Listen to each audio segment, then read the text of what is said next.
Hi everybody. I'd like to introduce you to Barry. Oh, hold on. Slides are jumping around a little bit, just let them settle down. I'd like to introduce you to Barry. He's the amazing founder of Avocado Co. Barry's come up with a really sort of revolutionary product that he thinks is going to just change his industry. Putting together a dozen of different point solutions in a single streamlined workflow. It's going to be great. One of the reasons Barry is convinced it's going to be great is because he's been talking to all of his friends. They've been really encouraging him, leave his job, set up, go for it. He's also used this confidence he's gained to go out and raise a VC money. So he's managed to land about $1 million of revenue to quit his job and bring his vision to life. Barry spent the first 6 months of his journey pulling his product together, and it's been live now for about 6 months. However, he's feeling a little bit stuck. He was expecting that when he launched the product, the floodgates would open. But so far, it's been a slow trickle. His industry contacts are still backing him, but they're now saying, well, look, I really like what you're doing. You need to add extra, this feature, feature X. And so he goes off and he spends a couple of weeks building feature X, and he comes back to them like, well, it's good, but now we need feature Y and feature Z. It feels that whatever he does, whatever he pushes live, it's not quite enough. Barry believes that if people just give his product a try, they'd see the differences overnight. However, when he talks to potential customers, they just don't seem to grasp his vision, comparing him to other products that he doesn't think are good equivalents. And so when that happens, he jumps into listing dozens of different features. Well, our product is X and Y and Z. But none of it seems to be landing. Marta's in a slightly different position. Marta has also always been a good product person, but she's also really strong in sales and marketing. And so Banana Co., her company, have been acquiring users at a pretty good pace. Marta has spending a lot of her time on outbound campaigns, tweaking and improving.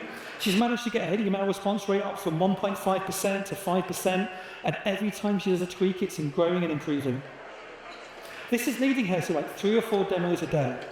In fact, she's got so many demos that she's thinking about getting an SDR in to kind of help her. Or maybe a CX person to kind of help do the onboarding process. The problem Marta's having, though, is that even though she's having early success with SEO and marketing, the acquisition is kind of working, but it just doesn't seem to be landing. Her problem turns out to be activation and churn. It turns out that only about a quarter of her signups are actually converting. They're starting to use the product, finishing the onboarding.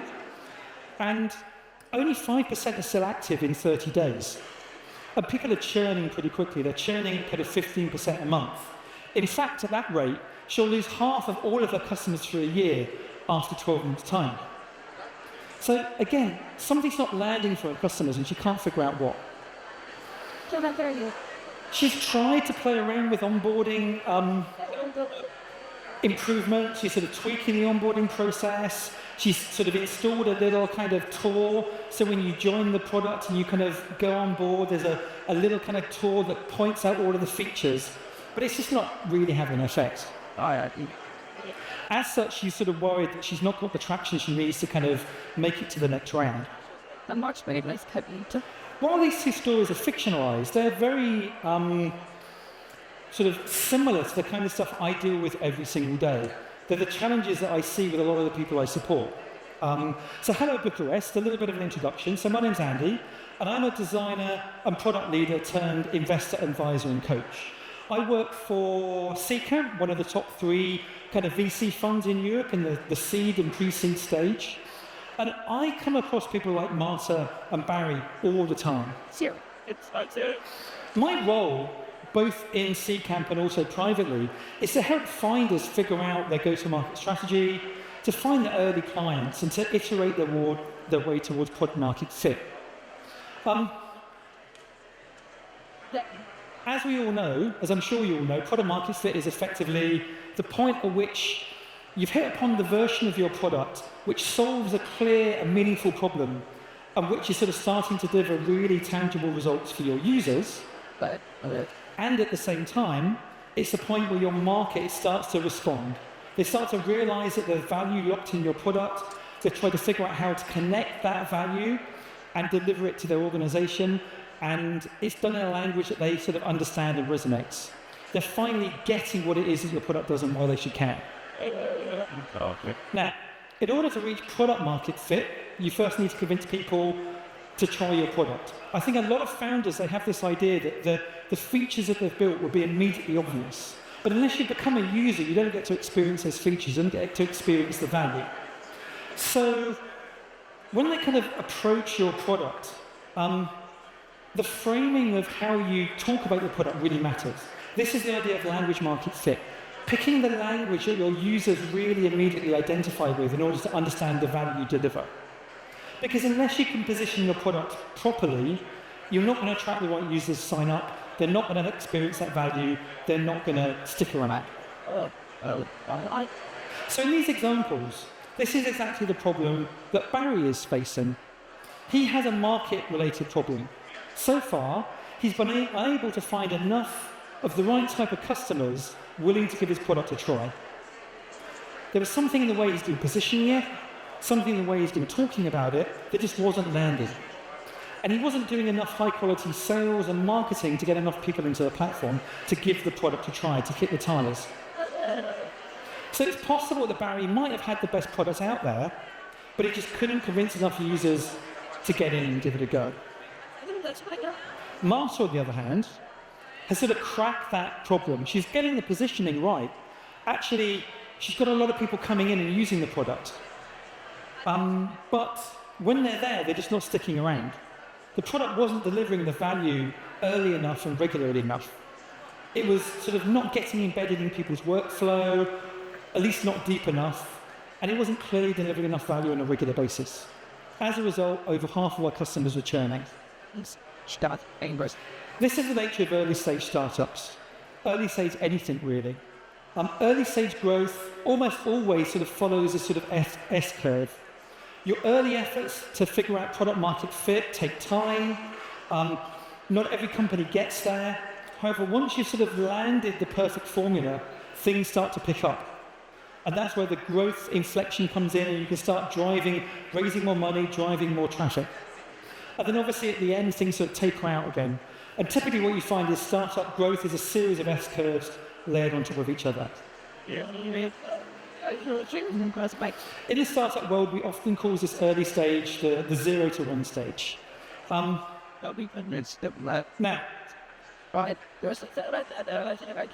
I know that this talk is aimed primarily at sort of early stage startups, but I think that the content I'm going to give in this talk isn't just limited to people that are founders. If you are struggling with early stage anything, if you are a product manager, if you're in a big company that is launching a new product, I think a lot of the stories I'm going to tell today are going to be relevant to you as well.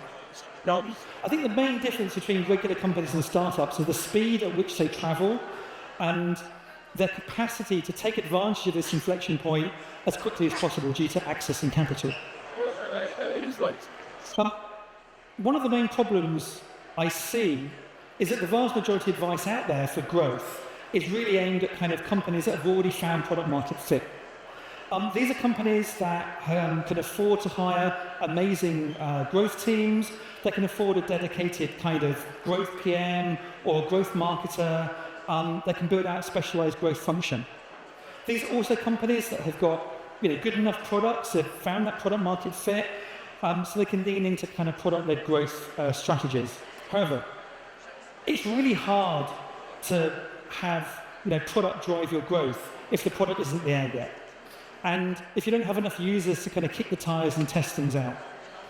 So this is why I've written my new book, The Growth Equation, to act as an early guide to sort of early stage product market fit. And it comes about from me working with a lot of early stage companies. And over the years, I've spotted a number of patterns emerge from the people I talk to, both as an advisor and a VC. And I try to sort of encapsulate all of these ideas into this sort of equation. The formula sort of holds 7 different elements which have an outside impact on early stage growth. And I'll get into some of these elements in a second. However, it's worth bearing in mind that this formula is just a high-level framing. It's a handy MacGuffin to hang the rest of the book on. that's really the valuable part of the book and what I'm going to be talking about today. It's not the equation itself. It's what Barry and Martha can do to get over the hurdles that they're experiencing. So, the 7 elements I'm going to be talking about today aren't definitive either. You know, if you're growing a startup, there are probably dozens and dozens of different things that you can try to help improve growth. But when I find that I'm working with founders who are stuck on a growth problem, most always they're coming back to like one of these core 7 problems. It's also worth noting that the 7 problems I'm going to be talking about, these elements are pretty obvious. There's no silver bullets in this talk, I'm afraid. I think a lot of founders want to have a silver bullet. What's the right metric to follow? What's the perfect growth strategy? What's the perfect channel? And there is no perfect channel. Every single startup is different. Every single approach you need to take is unique. So I see in this equation as kind of like the core principles that you can use to take a scientific approach on your growth problems in order to kind of dig into them, analyze them, figure out what's wrong, and hopefully sort of supercharge growth in your company. And I think ultimately, understanding, if you've got a growth problem, understanding why it's happening is easy. The challenge is really to figure out how to deal with it. And so that's kind of the core of this sort of premise in this book. So the growth equation. The first 2 arguments in this equation, along with the last argument, are all about the market side of product market fit. And these are the areas that Barry was struggling with. The first element I think has a massive effect on growth. It's pretty obvious. It's your audience. Specifically, having a large enough audience of people that have the problem your product solves, aware of the problem your product solves, and aware that your product is purporting to solve that problem. And it's the best solution out there. This is really table stakes. However, it's amazing how many companies I see launch a product with little or no audience already, and worse, no plan for how to build them. I think when you're raising funding, a lot of VCs will be looking at the characteristics of the founder and the founding team, because they realise that you, if you're developers, if you're designers, if you're product people, you probably have got a high chance of being able to deliver an amazing product. I think most VCs don't have a concern around that.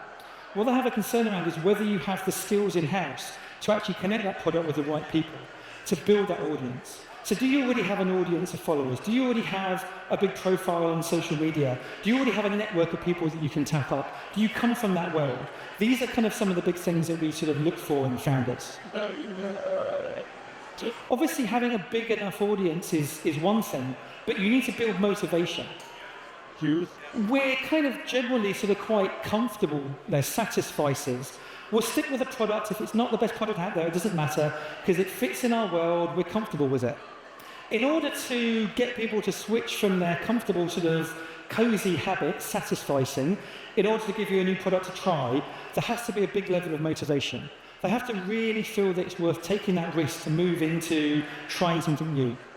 And so a big part of the marketing story is building that motivation into your audience to make them realise how fundamental their life is going to be changed if they come and use your products and adopt your tools. Lastly, we have the competitive landscape. This is how good your competitor is at doing all the things that you need to be good at. Most people assume that their competitors are just other companies, other startups in the same space. But a lot of your competition comes from that free spreadsheet that people are using to do the job that you're currently wanting to charge them for. And so you need to be aware that your competitors aren't just companies like you, but they're all the ways that people currently solve the problem. So these 3 things, they might seem obvious, but they are the things that most of the founders I find get stuck on in the early stages. So many founders fail to get product market fit because they haven't cracked the market side of the equation. And also because they have this belief that the best product wins. I think if you're a founder that comes from a product background, we're sort of taught that kind of quality, cream rises to the top and the best products always win. And coming from a design background, I always felt this as well. I always thought that if I put time and effort in and built an amazing product, it would naturally succeed in the market. But I've seen so many amazing products, better designed products, products that deliver more value faster, struggle because they haven't cracked the market side of the equation. They haven't figured out how to talk about their products. And I've seen lots of products that kind of a little bit mediocre rise to the top because they've got a charismatic founder, they've got an amazing marketing team who have managed to capture that market and that interest and bring people into the product. So this is often described as the field of dreams fallacy after the movie of the same name. There's a scene in the movie where James Earl Jones comes to in a dream to the main character and says, if you build it, they will come. And I think a lot of founders think that's how it works. You build the thing, you launch it, and suddenly people come knocking down the door. And that isn't the case. And when this fails to happen, I think most founders go, okay, well, what I need to do is I need to add another feature. I need to add another feature. I need to add another feature. And so they get stuck in this trap known as the next feature fallacy. The idea that the reason people aren't coming to your product is because it lacks some crucial feature, and all you need to do is add that feature and everything will be solved. And I see companies iterating over and over again, trying to find that one magic feature that if they nail it, everything will be gravy. And it never happens. That next feature over the horizon is not the thing that's going to save you, because if the last 10 features haven't done it, why on earth would you think the next one would? So, what are some of the things that our friend Barry can do to solve this market problem? Well, a lot of the time, founders are thinking about an ideal customer profile. We've all been taught, go out there, figure out your ICP, your ideal customer profile. And this is usually a big segment who, if you crack it, will generate most of your growth. However, these ideal customers tend to be fairly mature businesses with specific needs. They also tend to be fairly big companies with long buying cycles and a tendency to be quite risk-averse. So they tend not to be the kind of people that want to try out small, young, unproven startups that might not be around in a year's time. So instead, Barry needs to stop thinking about ICPs, these ideal customers, and he needs to find a beachhead customer. He needs to find a small customer that doesn't really mind if the product is missing out all the features, missing all the bells and whistles the competitor has, because it solves the one single problem that they care about, and the one single problem that their competitors have ignored. And a lot of the big companies are so busy trying to serve a wide market that there are often really obvious gaps you can solve. Now these beachhead customers might not be the customers that stick around for the next year or 2 years. They might not be the ones that kind of deliver the growth, but they are enough to kind of get into the door, to get charging, to get exploring your product, to learn from, so you can build from. And so I think the first thing Barry needs to do is to make sure that he's targeting the right people at the right stage. The next thing he needs to do, obviously, is nail his positioning. Barry needs to make sure that the message he is sharing with his customers is landing and landing correctly. The fact that he's constantly having to jump into lists of features describing the product is a good example that he probably hasn't nailed his positioning yet. I meet so many founders that think just because the value of their product is obvious to them, that it's obvious to everybody out there. And this often results in websites and sales pitches which are full of buzzwords that nobody can really understand. Instead, Barry needs to make it clear in his user's mind the class of product that his company sits in, what problem it solves, who it solves it for, and why it matters. And he needs to do this in the customer's own language, not his own. So many of the reasons I start seeing growth taking up is because the founder just thinks that the problem is obvious and the website is just this sort of jumble of kind of buzzwords. And it's not until he really thinks, or they think about how they talk to their customers, what they're learning from the customers, the language they use, and reposition it, that things spike up. I've seen this happen time and time again. And the goal really here is to use that language market fit to drive that aha moment. To get that point in someone's mind where they go, I get this, I get what this product does, I get what value it can deliver me, I'm going to go and try and find the person in my company that can help me sign up for this, who will pay for this. You want to kind of create these people who are advocates, and that has to happen to the aha moment. And most of the time people aren't even getting to that aha moment before they get into the product itself. So nailing the market side of product market fit is crucial. Now, you might have identified an amazing beachhead customer, you might have worked out a great proposition, but connecting that proposition with people is the hardest part. a lot of product people have a real negative view of sales and marketing, assuming, like I said, the best products win. But as I said earlier, usually the best marketed products win, the products with the largest early audience. And so a big part of early growth is really experimenting across a wide range of different channels and approaches to see which one is the right one that's going to work for your products. And I think one of the problems here is people like Barry, founders like Barry, are product people at heart. They believe, like I said, that the best products win, and they find sales and marketing is unengaging. And so they often kind of outsource the sales and marketing to somebody else and hope that somebody else will solve this problem for them. They just can't wait to get back into the fun product business. I believe this is a critical mistake. Most early stage companies fail because the founder has been unable to make anybody care. And you can have the best product in the world, but it doesn't matter if nobody knows about it, if nobody cares about it, you'll run out of money before they do. As such, I think founders are crucial to driving growth at this stage. And they need to have, be on the customer discovery calls. They need to be on the sales calls. They need to be writing the pitches. They need to be writing the email mail outs.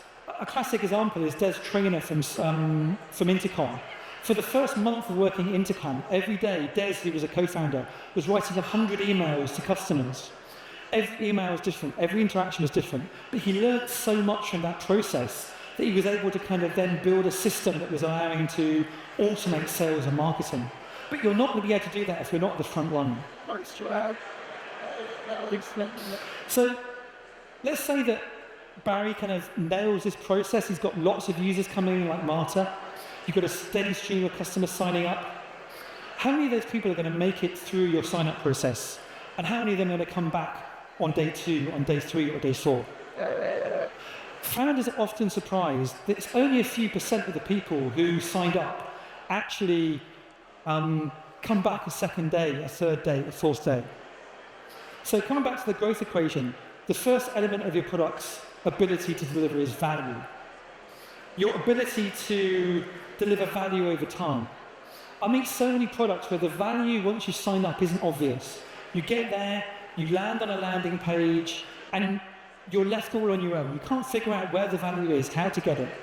And you think, oh, there's all the confusion here on an empty page. I'll come back in a week's time, and then you don't, and you forget, and you drop out.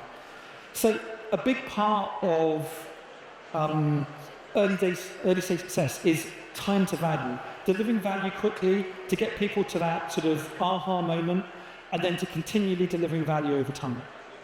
The next element, obviously, is your product stickiness. It's your ability to work its way into your users' day-to-day routine to keep them coming back for more.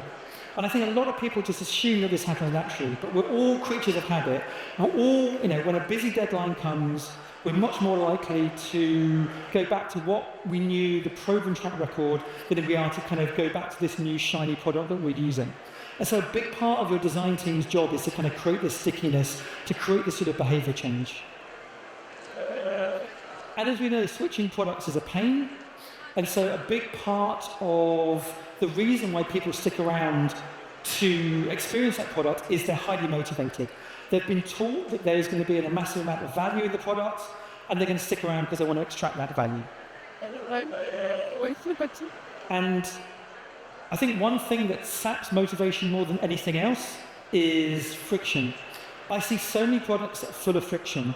They've got frustrating sign-up process where you need to jump through hoops, which are kind of, the language is really confusing and it's written in a way that the owners understand but you don't understand. And all of this friction gets in the way of your users finding that value. So, coming back to Marta, what can Marta do to solve her product problems? Well, a big reason why you have a lot of really great salespeople kind of sell products and attract them into the product, and then people churn, is because there's misalignment between positioning. I see a lot of amazing teams that are really good at sales, really good at marketing. They product the earth, they promise the earth, they sell the vision. Marta is great at kind of telling people where the product will be in a year or two's time. And so people come into the product expecting this amazing transformation, but the product isn't there yet. And so they come in and they're waiting to find this value that's been promised, and it just isn't there. And so there's a value gap, there is a proposition gap between what they've been promised and what is actually there. And so, two things you need to do. First of all, obviously, you need to kind of talk to your sales and marketing people and make them to tone down the narrative, because if they're promising stuff you can't deliver, you've got yourself a massive problem. And then obviously you need to really work hard to make sure that the product is actually stepping up and delivering that value. Assuming the value exists and be extracted, the next goal is to get people to the value as quick as possible. And so nailing your user onboarding is really, really key. Now, I hate products that ask me to join a waitlist, often because the point I'm wanting to join the waitlist, the point I'm at the website is I have the problem today. I want to get on, I want to get access to that value, I want to start using it today. And I sign up and I get a message saying, someone from my team will speak to you in 2 or 3 weeks' time. By the time someone gets back to me in 2 or 3 weeks' time, the moment's gone, the need I had has already been satisfied, or I just forget and I'm busy and I don't engage. And so a big part of nailing user onboarding and delivering value early is making sure that people can test that value. So get them in, get them through the process, get them into some kind of sandbox. Don't put your value behind a paywall. Make sure that people can start extracting that value and using it all the time. I think a lot of designers particularly love giving kind of product tours. These little kind of widget things that you go through a new product and a little kind of tooltip pops up and says, well, this is where you launch your product, this is where you do this feature, this is where you do that feature. Most of us hate those kind of tools. They're generally a waste of time. We assume the product should be so well designed that we can just get in and start understanding them intuitively without going through a tour. So I see plenty of teams spending weeks and weeks and weeks designing a tour only for all of the new users to come in, click through, next, ignore the tour, get to the website or the product and go, I have no idea what this does, I'm stuck again. So, much better is to give people dummy data or give people little toys they can play with that kind of give them a sense of what the value is that's hidden behind the sign-up screen. And a lot of the time we're looking for, like I say, really clever ways to solve this problem. A lot of the time we're trying to add new features to draw people through. Some of the things I've seen my co-founders or my founders sort of have most success with is just email drip campaigns. You sign up, you got an email from the founder, welcome to the platform, they give you a little bit of information around how the product works. 2 or 3 days later you get another email asking how things are going along. If you haven't used a particular feature in a tool, you get an email saying, oh, have you discovered this feature, etc., etc. You can see 5, 10, 15% improvements in onboarding just by playing with these email drip campaigns and improving them.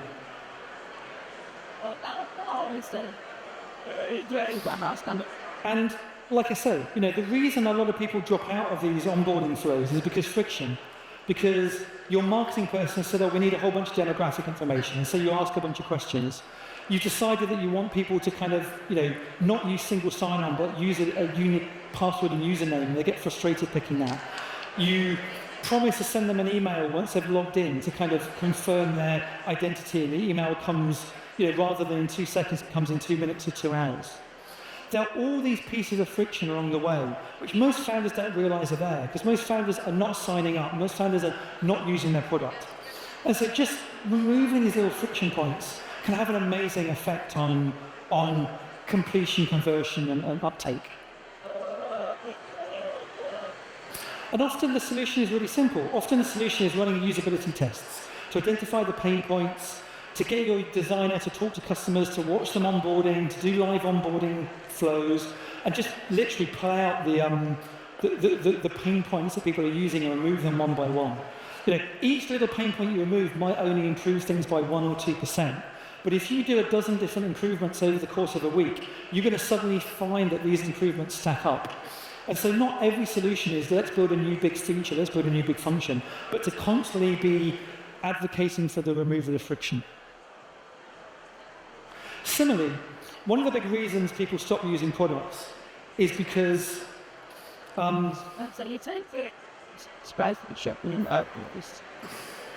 there is... I'll jump onto the next slide.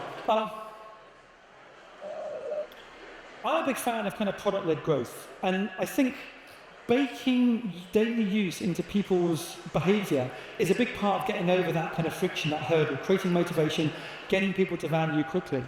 And so a big part of what you need to be doing is not just adding new functionality, but to figure out growth loops, usage loops. What are the kind of the behaviours or activities you can get your users doing on a daily basis that keep them coming back for more? Obvious loops are feedback, messaging, sharing.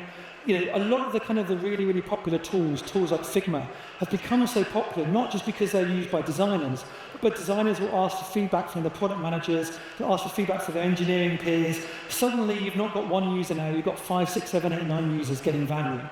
And obviously, if you go and you ask for feedback, a product manager comes in, they give you feedback, you've got to come back the next day to see what they said.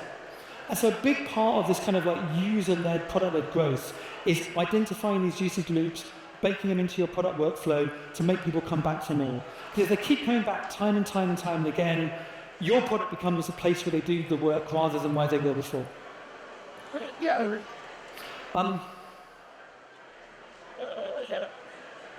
I think if you look at products like LinkedIn as well as Figma, they've done this really well. LinkedIn has so many opportunities where you can communicate through messaging. Someone looks at your profile, you'll get a message. Somebody clicks on a link saying you've got a particular skill, you get a message. Somebody gives you a review or a profile, boost, you get a message. And so finding these sort of routes to kind of get people engaging with your products, I think is really important. I think one of the problems is where these problems lie. I think founders and particularly product people tend to be focusing on new capabilities and new features. They're the ones that tend to kind of own this space. But I think designers play a vital role in nailing product market fit. And so I would like to see more and more founders hiring design capability early, not just visual designers, not just UI designers, but user-centered designers. Designers who can understand user needs, that can understand the pain points, and can advocate not for new features, but improving features that already exist. I think there's too much focus on feature creation and not enough focus on getting customers to the features that you have as quick as possible. And one way to do this, I think, is to split out your teams into two. I think a lot of the time you've got teams that are just feature development teams. You've got a backlog, add feature, add feature, add feature, and they're just kind of churning through this additional accretion of features.